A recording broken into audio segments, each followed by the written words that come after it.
found a Disney movie I'd never heard of before. It's called The Secret of the Magic Gourd. The Gourd is voiced by Corbin Bleu. This came out in 2007. High School Musical came out in 2006. So this is right on the heels of that absolute hit. So I'm thinking Corbin Bleu's gotta be doing some good stuff, right? And it wasn't everywhere. It'll become clear really quickly why that was the case. I don't know why he did this, but I get why I didn't hear about it. In 2005, they made this movie in China, The Secret of the Magic Gourd. A couple of years later, they did an English voiceover for it. The only people that I recognize is Corbin Bleu and the guy that did the voice for Finn the Human in Adventure Time. He's somebody in this, I don't know who. Someone named Sean. The effects in this one are pretty much on par with the Tubi movies that I watched. So, the movie starts with some astronauts in space. It gets hit by a bunch of rocks. Meteors, maybe. I was never super into space, so I couldn't tell you. But they send some other rocket up there to rescue the people that are on the World Space Station. The mission is a success. They go back to land on the Earth, and there's a crowd there. Crowd's going wild. They're so happy for this little kid that saved all the astronauts. Excuse me, is that you, Ray? When I started watching this, I thought maybe I turned the wrong movie on, but it's a dream. His grandma and his sister are waking him up because his parents are leaving. They're going on a trip, and he's waking up late, so he's not going to be able to say goodbye to him. So Raymond gets up really quick and he's running down the stairs to go see his parents off. In this shot, his clothes look like this. But then, his clothes are like that. So he gets outside. His grandma and his sister are already out there. She's yelling at him because he doesn't cut his nails. Hey, Mr. Sleepyhead, you haven't clipped your nails in 2 weeks. I don't know if this is like a big problem in China, but they're always talking about nails. He catches up to his parents in the car. But the dad is like, man, you're gonna be late for school. This guy's basically the kid's late for everything. That's all this is establishing. So he's riding his bike to school, and he runs into a bunch of these other kids. Hey, Dan, I had this crazy dream last night. Aw, you're always dreaming, right? I guess this is a reoccurring dream that he has. The other kids seem like they don't actually give a shit, though. And then they're like, wait a minute, did you study for the math test? What test? Oh, you gotta be kidding. But I'm confused. Does it matter? First off, you're telling me you can't have a dream and have studied? Is he supposed to, if you study, you're only going to dream about math? Get off his back. I guess the tests in this school consist of calling random students up in front of the class to do a math problem on the board. So he gets called up there, like he said that he wouldn't, and he botches it. He doesn't even try to write anything down. He just stands there. His teacher looks like one of those royalty-free people. She looks like a stock image. She looks like a stock image model. So the teacher is like, hey, did the group of you study like you were supposed to? And these kids that are supposed to be his friends start bullying the shit out of him. Miss Lee, Raymond always hates doing his math. He says the numbers make him dizzy. Raymond really likes fishing, but I don't think I've ever seen him catch anything. They're saying stuff that's not even relevant. What does fishing have to do with math? You That when you work hard, better is your level of satisfaction. If you're not guessing this, the teacher gives us the moral of this story. This is going to be what the plot's about. You got to work hard. Who'd have guessed this movie about a lazy kid is about the value of working? They're in a different class now, and I guess this is like some sort of robotics, physics class, maybe. Some of the kids are building a bridge, but his group is making a robot. And he gives them his plans, his little sketch for the robot that he wants to make. Oh yeah, we can all go flying off in your spaceship. And again, these kids are just really mean to him. What is blowing my mind is they're supposed to all be friends. They make it a huge thing that these people are friends. What friends are that mean to you? So Raymond's upset and he grabs his jacket to go leave. But I guess they built this bridge on top of his jacket because he knocks it over and it breaks. And they continue to, everybody's just so mean to him. Raymond goes home and his grandma is cutting his sister's toenails. I'm telling you, with these nails, what is this? Hey Raymond, Nana's telling the story about the magic gourd. Grants whatever wishes you have. So Raymond goes on a little walk by himself, and he's going through this bamboo forest, and there's like birds that are making signs pointing him in a certain direction.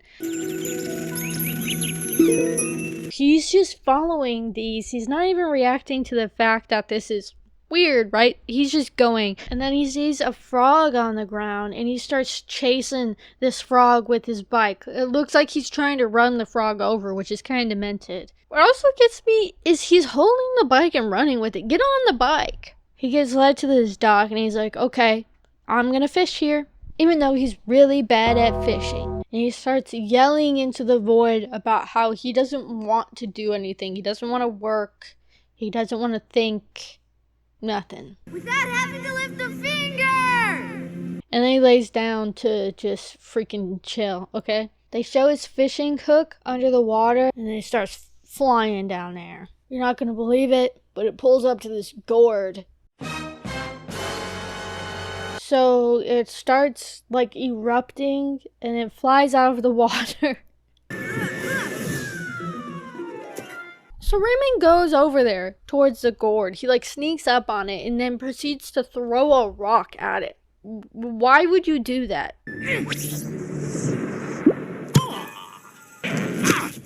Hey, that's a nice throw. He's really strong. And this is Corbin Bleu, the gourd. His name is Bailey in this movie, and he's the magic gourd that his grandma was talking about. Bailey's telling Raymond, I know you don't want to be working, doing anything, so I can help you. I can do that stuff for you. So Raymond says, I want some fish.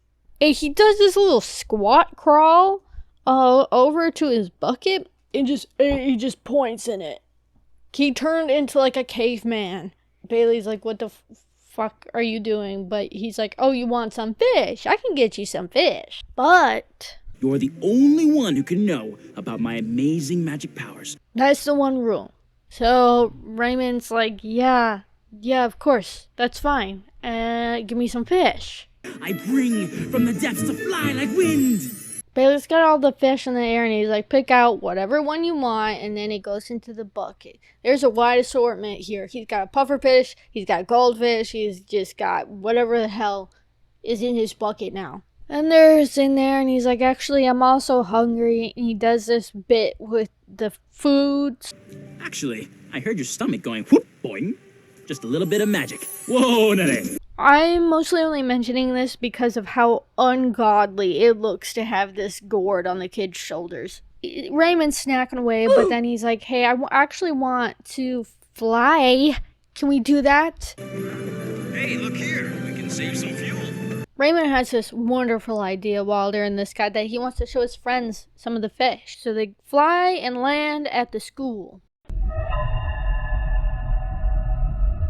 Right. He's showing his friends the fish, but obviously those fish don't go together, right? I was naming those earlier. This was a lake. Why is there a puffer fish and a goldfish? Something's not adding up. Raymond just keeps looking over at Bailey. A stock image teacher comes back outside because she's still there as well. I guess everybody just stayed at the school. The other kids are telling her, hey, isn't this weird? There's a goldfish in here. And she's like, well, you'll figure it out. You can figure something out. And so Raymond's like, oh yeah, let me go to the library and I'll look into it tomorrow. The teacher says, see ya, and then walks in the same direction with the kids. But it really doesn't look like there's much of a different direction to even go.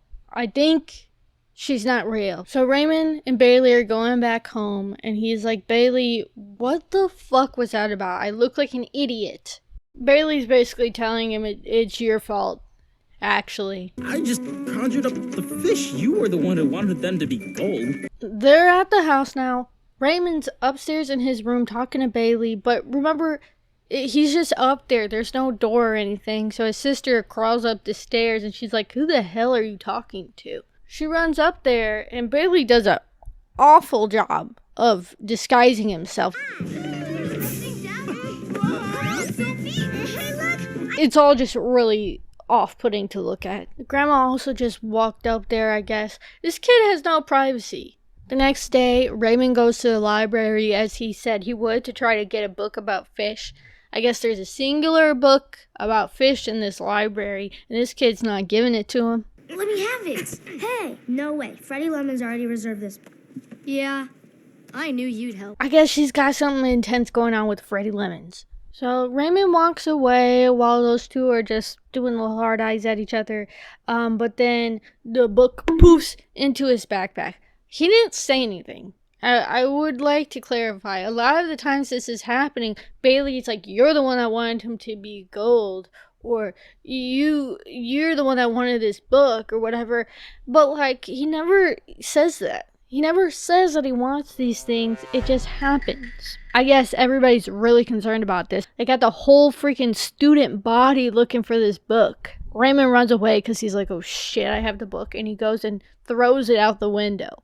Bailey's on the other side of the window for some reason. And he's like, Bailey, get rid of that book. But it doesn't have legs. Should I make it fly away? I don't care. Raymond goes to go play this game with some other kids.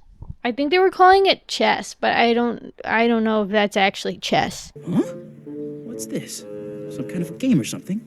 Okay, now here, he says, Oh, I will eat your knife for lunch. He wants lunch? and Bailey, again, takes that extremely literally, but he's not saying this to Bailey. He's not saying, oh, I wish this, hey, whatever. He's talking to somebody else. Bailey's like, oh, he wants to actually eat these, so he just pops them into Raymond's mouth. So he's just chipmunking all these pieces. It's getting to be a lot. They gave the gourd teeth. What happened to it? Where's my knife? And I gotta say, that's a choice I don't agree with. Raymond runs off to go spit up the chips because he doesn't want to be caught with all those pieces in his mouth.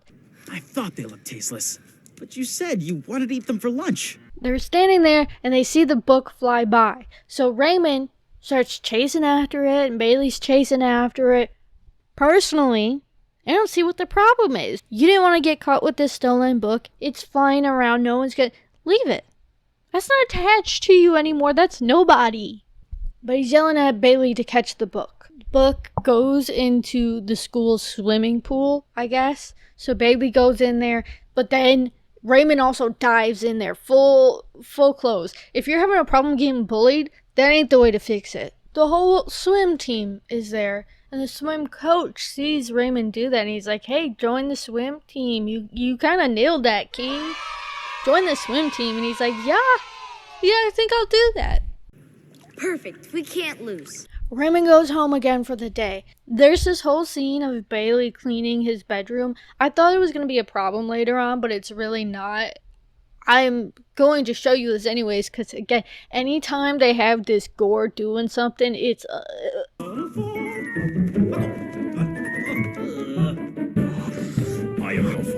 It feels like there's a crime being committed. I don't know where CGI was at around this time, but Disney surely could have done better than that, right?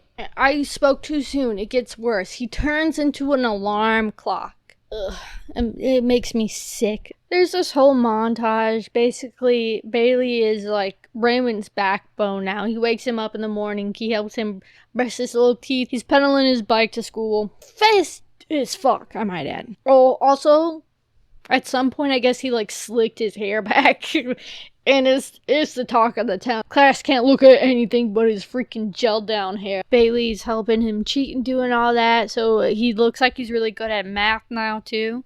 In the most obnoxious way. 3.07 is equal to... Oh, Miss Lee, it's 2.7323. Miss Lee, it's 14. They show Raymond on the swimming team because he does that now.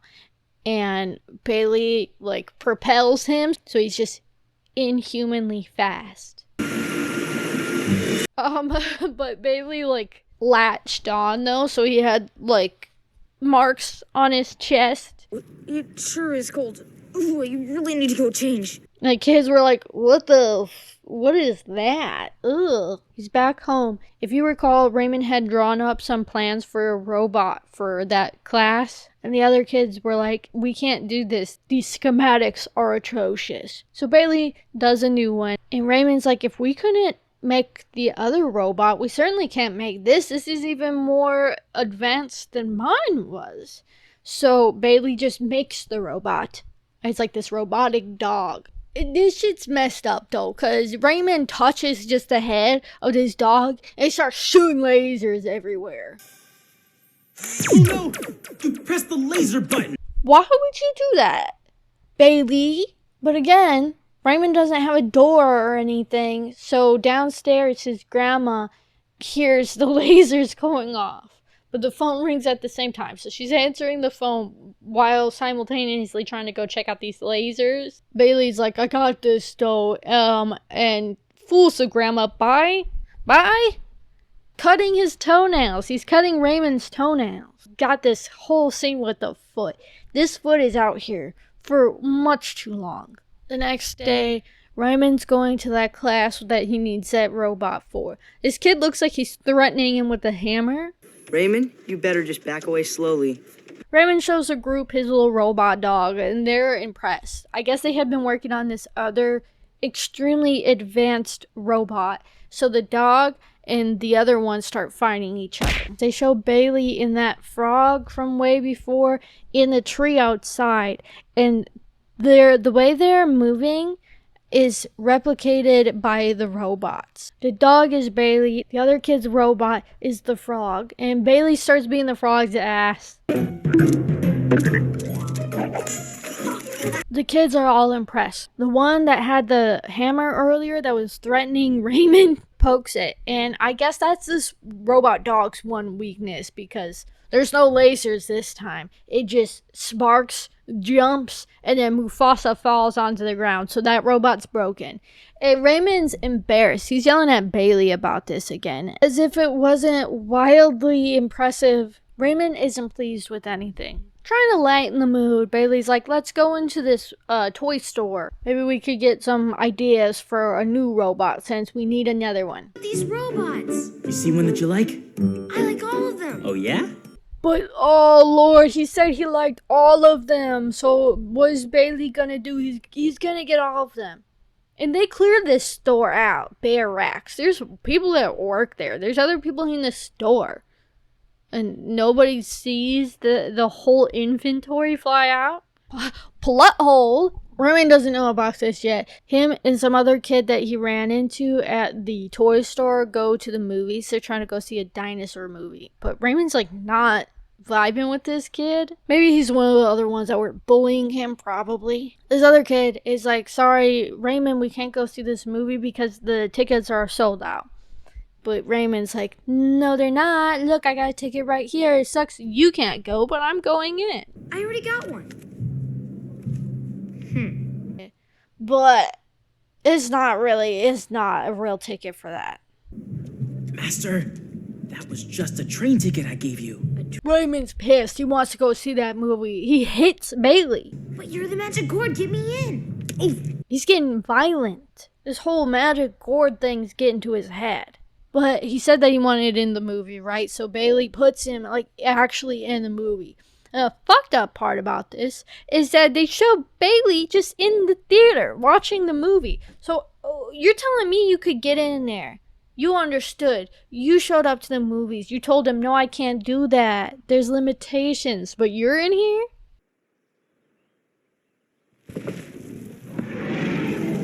I'm pretty sure that's fake popcorn. Raymond doesn't think this whole thing is funny though, because he's getting attacked by a dinosaur. He's getting thrown around, ragdolled.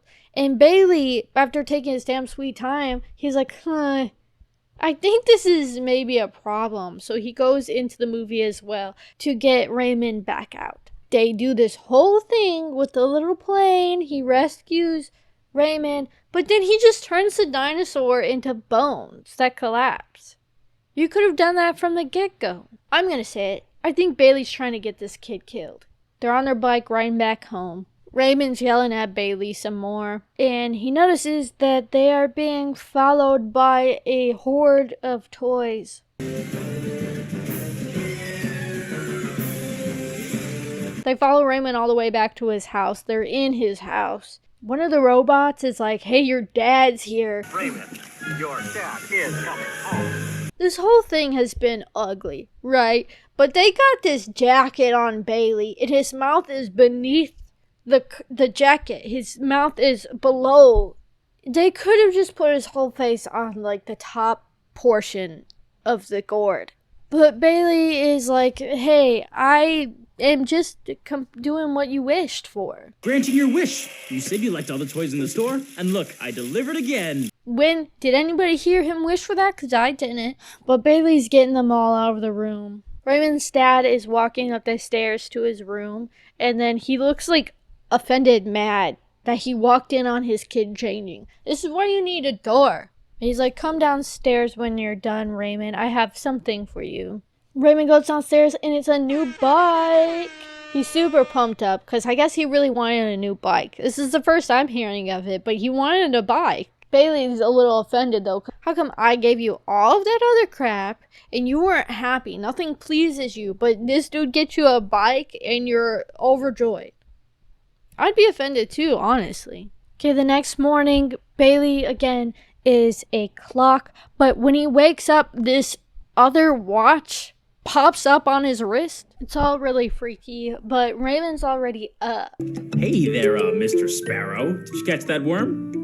Raymond mentioned that he was excited for this math test. I was thinking, oh, that must mean he prepared for it. No, he didn't prepare for it. We got another shot of the gourd with teeth. So they got to school, and Raymond's emphasizing to Bailey, like, hey, I'm relying on you. So he's sitting in class trying to take his test. This is a paper test this time. And you see Bailey making his way up the tree. Bailey's looking at everybody else's test because I guess he said that he wanted to have the best score in the class. And Bailey, again, is taking this extremely literally. So the test is over. Raymond's paper is still blank. As Bailey's looking around, and you see somebody's test, and he's like, okay, that's the best one. So he takes everything that was written on that test and transfers it over to Raymond's paper. And I mean everything. Numbers perfect, numbers neat. Fly to master's empty sheet. Everything includes the other kid's name. So he turns in somebody else's test, and her test was just blank. And so the teacher's like, hey, what the heck, man? If he just runs away. He runs. We need to go to the office. Raymond, hey! All these other kids are watching him. He goes back to the forest where he found Bailey to begin with, that dock over there. He starts, like, ominously approaching Bailey. I'm gonna split you into No, pieces. allow me. Ugh, you got no brains. This kid's violent. This kid's got problems. Bailey does not care. I guess the all-powerful Gourd is immune to violence. Raymond continues the threats anyways. Boy, I'll cook you for dinner. I'll start the fire. When Bailey sets himself on fire, though, he accidentally hurts Raymond, so Raymond's hand is burnt. And he's like, get away from me, Bailey. I don't want you anymore. I don't want anything to do with this. Go. I'm just doing everything you tell me to. Think bad thoughts, then I become bad. It's all wild, right? But he's saying whatever is in Raymond's heart is what he's doing. It's all over the place. He's like, I only did things that you wish for. You think what's in his heart is getting caught cheating? You think what's in his heart is being inside the movie and getting freaking mangled up by a dinosaur? You're not Bailey. Whatever, he's this big scary monster for like only a couple minutes. Master, just tell me what I've done wrong. And freaking Raymond just grabs him by the dome and whips him back into the water. There's something wrong with that kid. He's gonna be a menace when he grows up. The teacher and some of the kids somehow found him in this forest, and he goes back to the class with the teacher, and she's fixing up his burnt hand. And then she goes and lays down the moral of the story. Cheating is always wrong. You understand? You must work hard for what's important. They aren't slick about it. Okay, so those kids that were really mean to him the whole rest of this movie are suddenly real chill and nice, and they're like, we'll help you. The Gourd and the frog are walking around, and he's just having like a crisis about the whole thing. Master doesn't want me. Now he says he just wants to do everything by himself. Which, you can't blame him, right? Bailey's worried about Raymond's upcoming swim meet. So that's how they let you know there's going to be a swim meet. So Raymond's all on his own now. He's like, I gotta hustle myself. He's learning his lesson. He's doing the work. But what is messed up about that is he's doing some work and he sees like a little doodle of Bailey on one of the papers. And he erases that shit. Bailey did not deserve this hate he's getting. Raymond sucks. There's a whole montage of Raymond working on himself. And Bailey's just like stalking him. Him and that frog have been following him around town doing the whole thing. He's trained for almost a month now. He's like, wow, he's doing great. And then there's the swim meet. Who would have guessed this? It's such a close call. This is just entirely up to Raymond. Play it out. It's played out. They show Bailey and that other frog, though, still at the dock. And he's like, I wonder how that's going. So Bailey's not there. And Raymond and his team win the race. Whoa, oh my god, I'm so shocked. He's getting the awards and everything, the medals, and he looks over and his family's there, his mom, his dad, his sister. But he's still looking all sad. They finish the little ceremony and Raymond runs off to the dock. He's yelling to Bailey. Please come back! Bailey comes out from behind this tree and he's like, say it ain't so. That doesn't make sense, what I just said. But he's like, oh wow, no way. No, I wasn't there. Bailey's like, no, I didn't help you, so you did this all on your own. Congrats. Raymond's ecstatic because he's like, yeah, I did that on my own. Yeah, I'm fast. So Bailey's doing this little bit where he's like, okay, yeah, you don't need me. It's time for me to go. Like, you're doing great. And while he's talking, he gets on top of this bird. Bird's just hovering there while they're having this conversation. Granting you everything you could ever wish for is not the wisest thing. But